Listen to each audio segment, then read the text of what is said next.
was Clark's, Spencer's program, but Clark is a little under the weather today, so Tim is going to announce his program.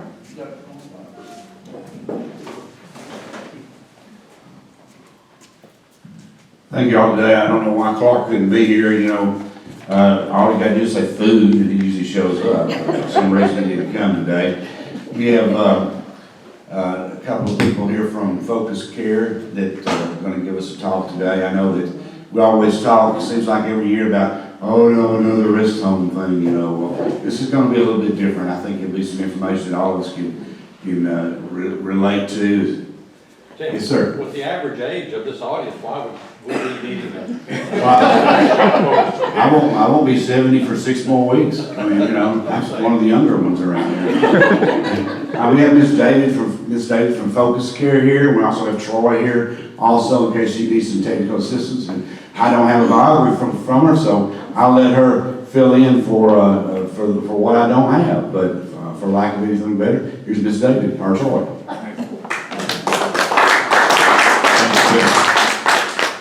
Can you guys hear me? Is this good? Okay. I'm Troy Brokel. I'm the Vice President of Sales for Focus Care.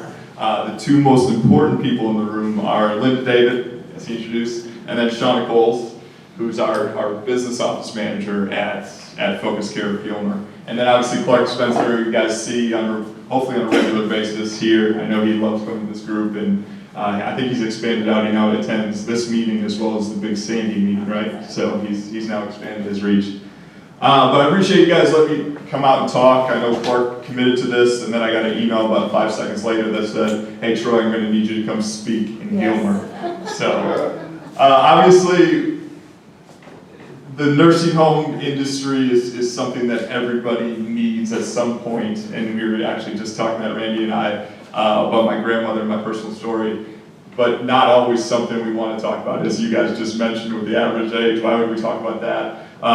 But with the changes in healthcare, I wanted to come and talk to you guys about some things that are happening in the Gilmer community and what Focus Care can do, as well as what Linda can do to help with our Gilmer residents. So first and foremost, I wanted to give a brief introduction into who Focus Care is. So we were founded February 1st of 2017 is actually when we acquired Focus Care of Gilmer. We have now grown to, we now have 31 locations across the state of Texas. Majority of our nursing homes are in markets just like Gilmer. We operate in rural communities across the state, and it was our mission of our CEO and founder, Mark McKenzie, to operate nursing homes in rural communities and provide the sophisticated care that's normally only seen in the major markets. Mark is a small town Texas kid, and he kind of sees the changes in healthcare, and it's going away from getting people back to rural Texas. And so he founded this company with 11, we started with 11 nursing homes, and we acquired 8 in May to get us to 31. So one of the biggest things we have focused on, obviously we've taken over some turnaround projects, and some of you guys may have some history with the building here locally. So all the buildings we take over are either coming out of bankruptcy or have had some issues why we had to step in and take over as the operator. And so one of the things we focus on is our quality measures. And so of our 31, which 8 we took over May 1st, 8 of those this year are now 5-star rated communities in terms of quality measures. So that's something we focus on. Another big thing that we've been hanging our hat on is we've just decreased the number of complaints to the state by 50% across our nursing homes. So a little bit about what Focus Care is. The next piece I wanted to talk about is why that matters to you guys. Why would you care about who Focus Care is? It was actually something Randy and I were just talking about, is when I first started, I'd never been in healthcare before when I took this job. I come from a different industry. And Mark I knew Mark from a previous life, and he kind of told me about what he was doing. And one of my first weeks I took over in this role, there was the front page of the New York Times, and it was talking about nursing homes across the country and rural markets closing down. And it told a story about North Dakota and someone putting their father in a nursing home in North Dakota, and 3 weeks after he put him in that nursing home, it shut down, and he had to move him to Fargo. Fargo was about 100 miles from where he lived. The first week his father was in that nursing home, he fell and broke his hip, and the guy was a pastor. And he writes in the article that he had to make a business decision whether he was going to miss his day of work that day and go see his father or wait until the weekend. And as Randy and I were just talking about, that happens every day in Gilmer. Is we have people that go to Longview, they go to Tyler, they get a surgery, and then some person in the hospital is saying the best care is going to happen right across the street. And as much as they say they're going to come back to Gilmer, Texas, they never make that 30-mile drive and they never come back.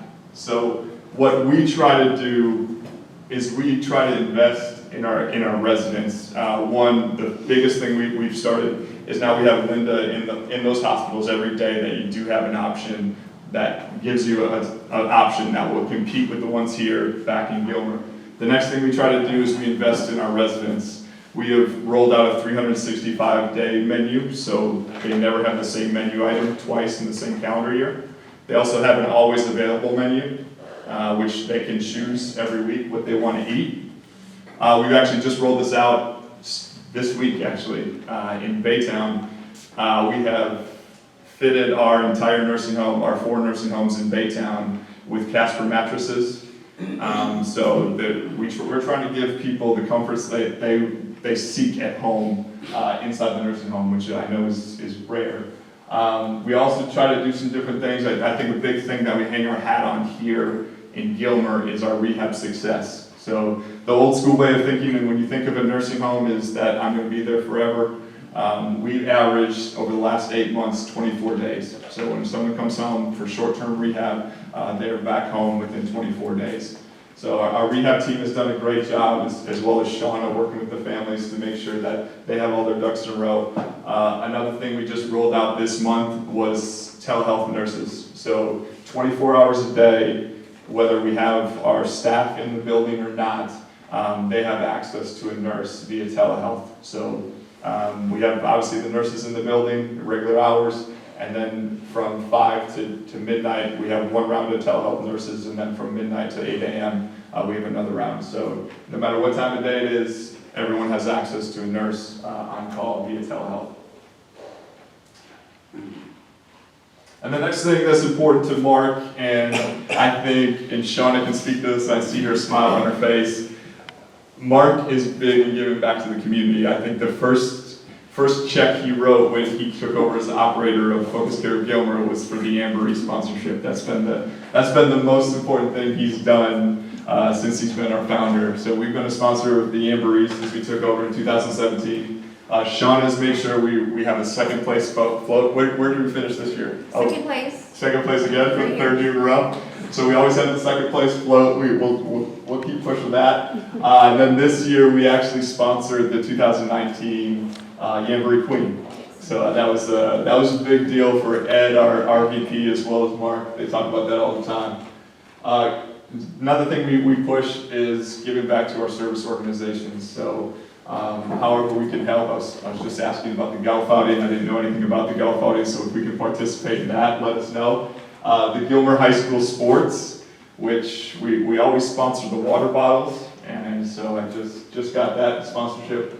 We do different monthly events, and this is really driven by Sean and the team at the community. I think when I was there last month, they were cooking cheeseburgers for the police officers, and so we're constantly doing monthly events for the whole community. And then it took us a while to get there, and we've had some changeover, as you guys have probably seen. But we finally have a team, and I love hearing Tim talk about, and with a smile on his face, talking about Clark, because we finally have an East Texas leadership team that is from the community. Shauna has been in our community for over 11 years. Clark lives just down the road and has worked with our team for a long time. So that's important for us, is employ people that are committed to the area, and then employing 60+ local team members, ensuring that nursing home doesn't close down, that we're continuing to give back to the community and employing those people that work so hard, as well as, giving a competitive wage. We do a wage analysis every 6 months to make sure our frontline staff and our hourly employees are paid at market rate. And it's been a little bit more drastic in West Texas. The West Texas pay weights have skyrocketed. But we're always trying to be competitive in that realm as well. So Ed Williamson, which some of you guys have maybe known, he's our regional vice president. He told me I had 5 to 10 minutes before I lost you guys, so I wanted to go quick. But I'm happy to answer any questions you guys have, and any comments, and anything you guys need us to help with. Any questions? Yeah. Our local community development and economic development organizations are really getting into career development for our kids in the high schools, and we're concerned about, the workforce in Upshur County and keeping our kids in Upshur County. So what's your experience with availability of people who work, in your business here in Upshur County? Yeah, so we do some different things across the state. We were just in Mount Pleasant, was that this week, and some of the high school students were in there shadowing some of our nurses to give them kind of real life experiences that they were shadowing, and that was kind of set up by the high school where they can come in and they can, as they're working to get their CNA certificate, they can come in and shadow our nurse aides, and then as soon as they get their CNA license or certificate, they can come to work for us right then. So other places we do, we go and talk to high school students about the opportunities that there is in healthcare. It's not just nurses, it's not just doctors. There's other opportunities in healthcare that you can speak to. I just went and spoke to a college course about my previous life, about what I was doing, and I came from the sports industry, so I went and worked and talked to them about the sports industry. So we're happy to do that from a leadership standpoint if there's any programming that's around that. Otherwise, either job shadowing or coming to speak to groups. Didn't the high school used to have some sort of healthcare course, and the kids were starting to take their CNA certificate hours during high school? It seems like there was, and I remember we had one particular student that came from the high school and came to the facility and worked and learned, and then could go on and get his nursing or CNA license and work at our facility while he did so. And I think the program maybe it ended after that. We didn't get any more students after that, so I'm not sure what happened, but we would love to be involved in something like that with the high school. Okay. It did end, but they're bringing back a different program this Awesome. year. So we'll definitely learn that. Yeah, that'd be awesome. I cannot hear on her frequency. Okay. So my next question was gonna be, can the kids become certified by on-the-job training in shadowing, or do they still have to have academic in addition for certification? There's just a course that they have to be certified for that.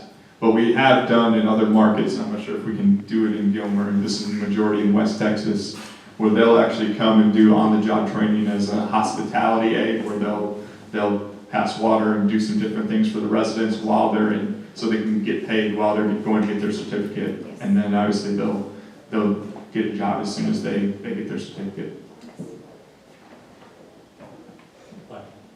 Yep. Yes?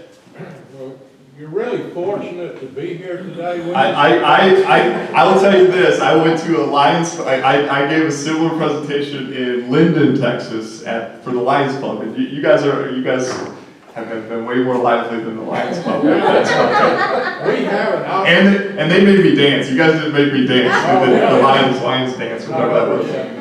You do have an opportunity to give back to the community. As you heard, we have a golf tournament coming up, and we would really appreciate some level of sponsorship there to help us out with that. Okay, well, I'm sure I will get that information either from Shauna or Clark, will send that to me. I'll be sure and send that, email that right over.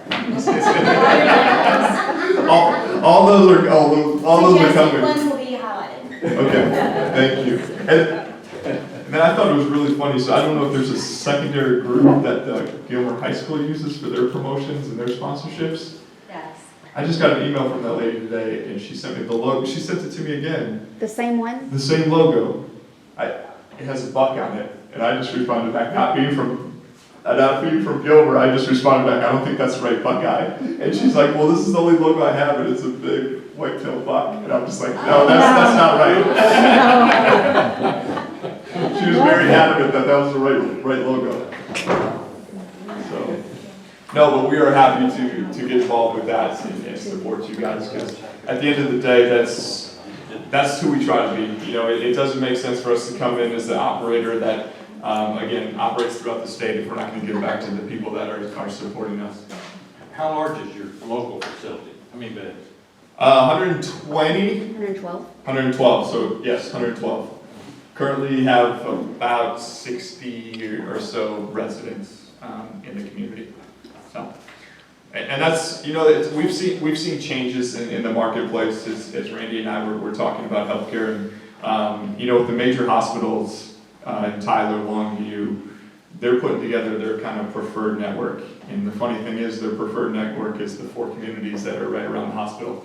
It's easiest for their physicians to go to. And so if I have to tell an honest story, is if you have a family member or a friend that's going to go and have a surgery and require a rehabilitation stay, the first thing that they're going to hear from the case management or the physician is, yeah, we can do your rehab stay right across the street and get you, you know, the given option isn't always going to be come back to Gilmer unless they say something. So it starts with education with us, and we spend a lot of time, whether it's working with an elder care attorney or working with the local hospitals to ensure that everyone knows that there is options in Gilmer, Texas. And you know, we give the same type of care, we give the same quality care that every other skilled nursing facility in the country does.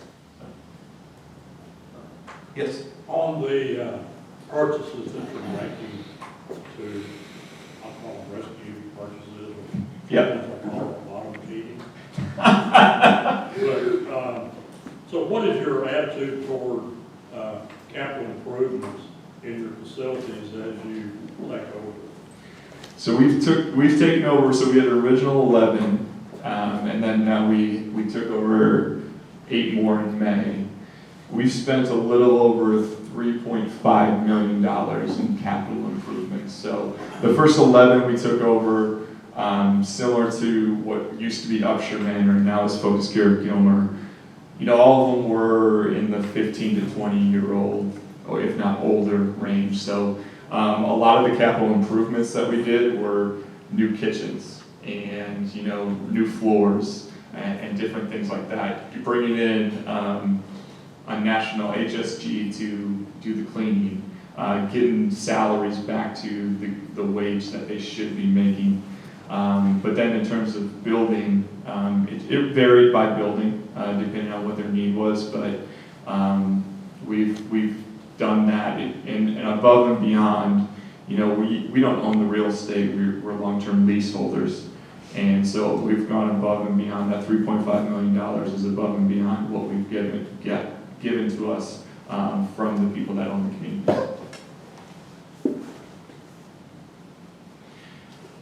So I don't like the term bottom feeders. I like to say that we've recovered these homes, and you know, we were just with our real estate partners last week, not myself, but our leadership team in San Diego with our real estate partners, and what the original 11 communities have been able to do made us the apple of their eye. And I think it's really just, Sean might think differently, but I think it's really just doing things like this, giving back to the communities we operate in, and investing in our people. You know, we have a single owner, and he is in the communities once a quarter.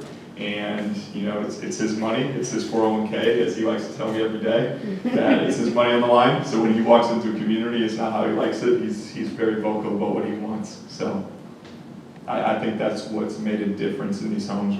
Even though we have 31 communities and we've grown a decent company, he's still in communities every quarter and still looks at his investment every day. What are y'all doing are you stepping up anything different for Corona?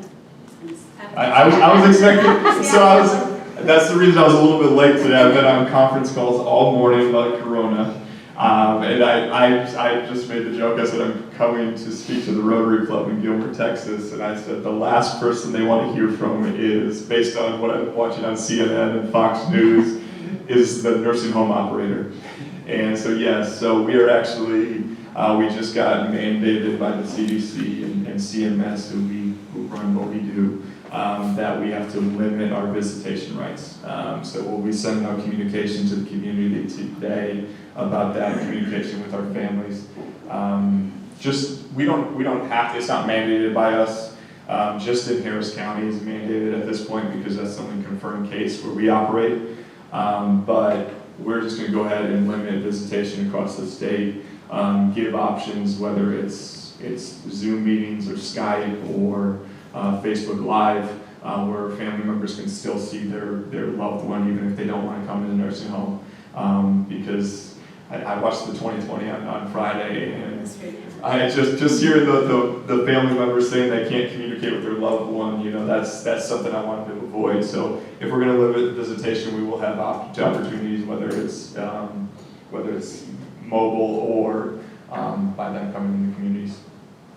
I was actually just in Hamilton yesterday, and even walking into their hospitals, they're doing the temperature and the pictures and everything like that. So we're not doing that yet, but we will limit the visitations for the safety of our residents and team members.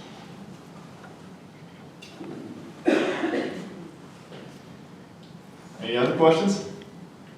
All right. Well, I appreciate you guys and taking care of our son that's not here today with Clark, taking care of him. He loves coming to this group. But I appreciate everything you guys do for us and allow us to do with you guys. I love coming to Gilmer. I spend more time here than anywhere else.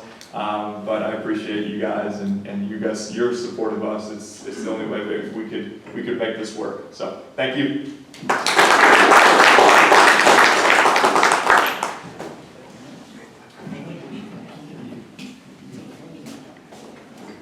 Thank y'all for coming. You're all welcome anytime. Tell Clark to bring you back. Does anybody else